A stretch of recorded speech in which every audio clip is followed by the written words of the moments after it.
வணக்கம். திடீரென தாலுகா ஆபீஸுக்கு வண்டியை திருப்பிய துணை முதலமைச்சர் உதயநிதி செயலால் திணறிய தூத்துக்குடி அரசு அலுவலகங்கள்.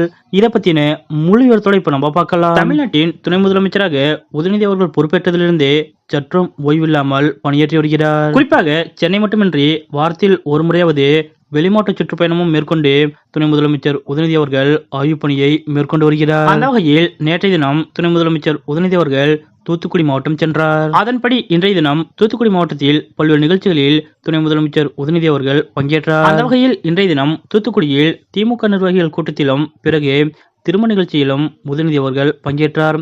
அதனைத் தொடர்ந்து தூத்துக்குடி வடக்கு மாவட்ட கழகத்தைச் சேர்ந்த மாவட்ட, ஒன்றிய, நகர, பேரூர் கழக நிர்வாகிகள் மற்றும் சார்பணிகளை நிர்வாகிகளுடன் துணை முதலமைச்சர் உதயநிதி அவர்கள் ஆலோசனை நடத்தினார். பின்னர் அங்கிருந்து கலெக்டர் அலுவலகத்தில் நடைபெறும் அரசின் திட்டங்கள் குறித்த கலந்தாய்வு கூட்டத்திலும் துணை முதலமைச்சர் உதயநிதி அவர்கள் கலந்து கொண்டார். அப்போது நடைபெற்ற ஒரு சம்பவம் அனைவரது கவனத்தையும் ஈர்த்தது. அதாவது துணை முதலமைச்சர் உதயநிதி அவர்கள் கலெக்டர் அலுவலகம் செல்லும் வழியில் திடீரென டூவிபுரத்தில் உள்ள வருவாய் தாசில்தார் அலுவலகத்திற்கு வண்டியை திருப்பினார். நேராக தாசில்தார் அலுவலகத்தில் வண்டியை நிறுத்திய உதயநிதி அவர்கள் தாசில்தார் அலுவலகத்திற்குள் நுழைந்து திடீர் ஆய்வு பணியை மேற்கொண்டார். உதயநிதி அவர்களது இந்த திடீர் வருகை அங்கிருந்த அதிகாரிகள் மத்தியில் மிகுந்த அதிர்ச்சியை ஏற்படுத்தியது. அப்போது தாசில்தார் சுப்பையா மற்றும் அதிகாரிகளிடம் பொதுமக்கள் அளிக்கும் பட்டா பெயர் மாற்றம் உள்ளிட்ட மனுக்களுக்கு உடனடியாக நடவடிக்கை எடுக்க வேண்டும் என்றும் காலதாமதம் செய்யக்கூடாது என்றும் துணை முதலமைச்சர் உதயநிதி அவர்கள் அறிவுறுத்தினார். பிறகு ரேஷன் அட்டை, வாக்காளர் அட்டை, நில அளவை, வருவாய்த்துறை சார்ந்த சான்றிதழ்கள் வழங்குவது போன்ற மக்களுக்கான சேவைகள் செயல்படுத்தப்படும் விதம் குறித்தும் வட்டாட்சியர் அலுவலகத்தில் துணை முதலமைச்சர் உதயநிதி அவர்கள் கேட்டறிந்தார். மேலும் அங்கிருந்த பொதுமக்களிடமும் துணை முதலமைச்சர் உதயநிதி அவர்கள் அவர்களது கோரிக்கை மற்றும் குறைகள் குறித்து கேட்டறிந்தார். துணை முதலமைச்சர் உதயநிதி அவர்களது இந்த செயல் அங்கிருந்த மக்கள் மத்தியில் மிகுந்த நிகழ்ச்சியை ஏற்படுத்தியது. இதனைத் தொடர்ந்து தாசில்தார் அலுவலகத்திலிருந்து புறப்பட்ட துணை முதலமைச்சர் உதயநிதி அவர்கள் நேராக தூத்துக்குடி